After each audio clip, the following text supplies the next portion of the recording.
About.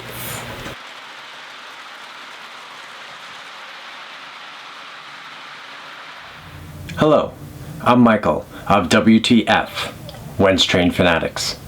In this video, I'm going to go through my layout, how I designed it, how I planned it. The title suggests that it's a 4-foot by 8-foot layout, but in fact, I had to actually make it thinner by 6 inches. So it's not really 4 feet, it's 42 inches. In this video, I'm going to talk about the different things about the way I'm approaching my layout, our family layout. A lot of it has to do with when I was growing up, I had a set that I played with in Christmas. It was my grandfather that gave it to my father, who gave it to me, and it was handed down.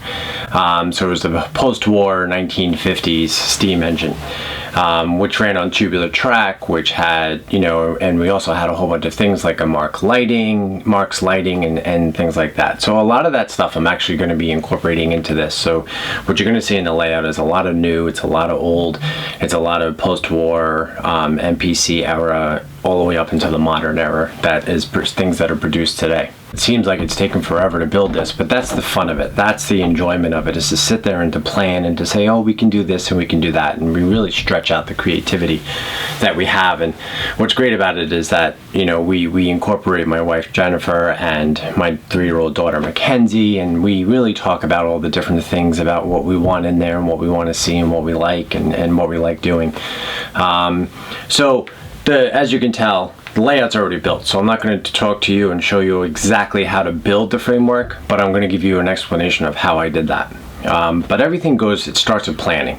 Planning is very important. It's very crucial, because it's one thing you don't want to do, and a lot of people tend to do, is they build their layout and then they say, oh, I wish I didn't have it on the floor. I wish I built it up. I wish I made this and that. Take your time with the layout. There's no rush into it.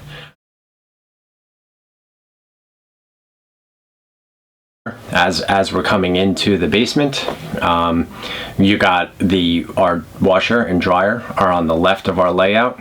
Then we have our layout straight ahead. And as I pan over to the right, you'll see that I have my oil burner. Even though we don't have the space for a large train layout or train room, which you might see a lot of other videos and a lot of other people have, where they have, 15-foot by 20-foot rooms, and they have this whole opportunity. What's great about this compact is that it's endless fun. And this layout that you see here has started approximately around January of this year, and here you see that it's now November. So I'm going on about 10-11 months now where I'm actually constructing this and building it together with my wife and my daughter. A lot of creativity goes into this, a lot of planning goes into it. A lot of things that when I started building it, I realized, oh, I want to add this and that, or I want to change this up. Well, that's also what's great about taking your time and building it, taking your time to plan it out and make little changes here and there, rather than trying to get it done in a day or get it done in a week. A layout, you enjoy it, enjoy the fact that, oh, look, I did this, I designed this. It's really great bonding time for our family. It's something we can all do. We get away from our screens, we get away from our emails and social media feeds and such, and it's just a time that we can really spend together and really enjoy doing this. What you'll see right now is that I have a 1-track layout.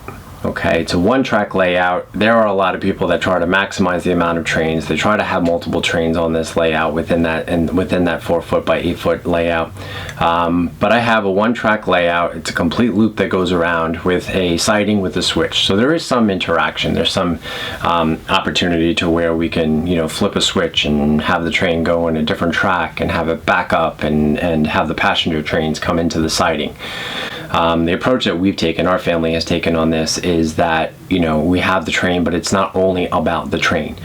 The train are great. The train is interactive. You go from the post-war to the new modern stuff now that has an onboard chip, and they have, PS1, PS2, PS3 sounds, where they have, train station sounds and things like that. So, you know, through the years, the trains have developed a lot. But to us, to WTF, this is beyond just the single train, but it's the entire experience. It's the building of the village, it's the interaction of the village, it's the different electronics that can go into it, being able to light certain lights or sounds or you know, certain actions that are on. So one of the things that was big in the planning is the actual height of it. Okay, I wanted to get it off the ground. I am in a basement. I am here with my oil burner and my hot water heater. Okay, nothing is worse than, you know, coming home and seeing that your water heater has leaked, which has known to happen for a number of people, and you know, you don't want everything you've just built ruined. Okay, putting it up on a higher level, bringing it closer to your line of sight, really makes it more enjoyable, and then it makes it enjoyable for all of our friends and family who come over to be able to see it, so they don't have to bend over. They're not looking at it as if they're in a hot air balloon looking down at the layout from the ground. So one thing I wanted to do, that I know I wanted to do, was raise it up. Okay, you can see that there's a lot of other videos out there. I didn't need to recreate the wheel. There's a lot of videos out there of how to build your framework, and so I learned from that, and that's where I got my ideas. Now, if you notice here, looking at it from this angle, you'll see that it is actually cut in half. So I do have 8 feet in length, but I have it separated into 2 4-foot sections. And the reason being is because it's such a tight space, if I needed something, let's say replace my washer or replace my oil burner that's on the side, I have the opportunity of being able to move it out piece by piece and to create that additional room instead of moving the entire layout. So one of the things that I wanted to make sure I did was elevate the platform high enough that I can fit 2 bins underneath. That was important to me because this way I can store up to 8, possibly more bins underneath, and I'm not exactly losing that space. Now, because I cut it in half, you'll see here, I had to create separate support beams, okay, whereas normally you might see a video where somebody would have 2x4s on both ends and then one 2x4 in the middle to support it. Because of this double module layout, I needed to make sure I had enough weight covering all points. You'll see here that these 2 areas are connected by this plate that you can find in almost any kind of hardware store, Home Depot, Lowe's, and then I just screwed that in. So not only will the weight keep the platforms together, but also this plate here and another plate, putting another plate in the back, will help secure to make sure that it doesn't shift and doesn't move. Now, as you see here, I have built my framework on 2x4s. On top of that, you'll see it's 1-inch plywood. The reason why I went with this plywood is because I needed it to be strong enough to support my weight, because I can't exactly, even though I am tall, I can't exactly reach the back without leaning on the table. So I wanted to make sure that it can not only support the weight of everything that we have on our layout, but also my weight, so that I can lean on it, so that I can reach in certain areas if a train derails, if I want to move something. Now, on top of the plywood, this is where it gets very interesting, because it depends on your individual preference. There's so many materials out there that people decide to put on top of that plywood.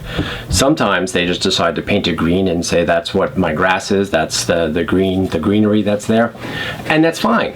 Anything you want to do, this is a great time for you to be able to say, you know, this is my creativity, this is what I want to do, or this is what I don't want to do. I don't want to focus my attention on this. I am absolutely fine with putting grass on there, on green, painting plywood green and leaving it that way. One of the bigger things that people want to determine what materials they want to put on top of the plywood is because when the train goes by, regardless whether it's the tubular or it's the more modern FasTrack, it creates a noise. Okay, the vibration, the train going through creates a noise, and that's a noise that some people try to deaden. They try to make sure that it's not as noisy as possible, you know, as much as it would be if it's just straight on the plywood. Now, what I've gone ahead and did is, my preference was to get the 2-inch XPS green board. It's a 2-inch in depth, and it's an insulation foam board. And so what it does is it does deaden the sound when the train goes by. Some other people, they love to choose the homosote, and you're going to hear that a lot. Homosote is this here, which is composite material, and it is sound deadening, and you have the opportunity to be able to cut it however you want. So it's not as thick and it's not as hard as a piece of plywood, but putting this underneath your track and making this your layout tends to help reduce the sound. Now, the reason why I wanted to not go with the Homasote and I wanted to go with the 2-inch foam was because of the fact that we live here on Long Island. Long Island was created by a glacier. There are no flat parts on Long Island.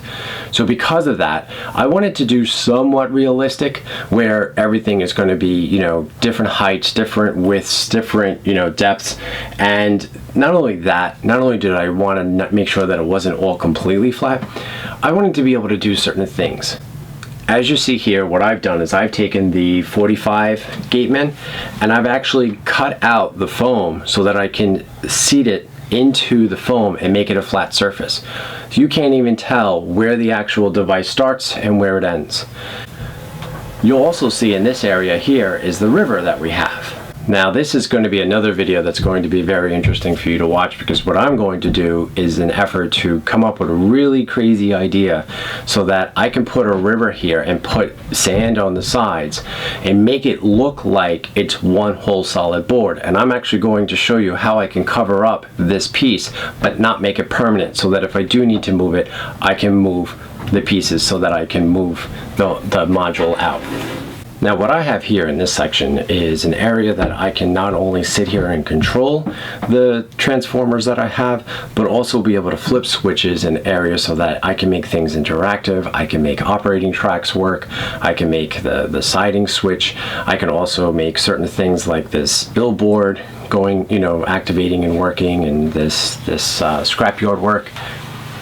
So I wanted to also make sure not only that it was a level that I can control what I'm sitting at, but also at a level that my daughter can operate, that she can go up to and she can hit the buttons and she can see what's going on. Wait, look at Daddy. Wait, look at Daddy. I made the fake tail caboose. Whoa! Fake tail caboose. Yeah.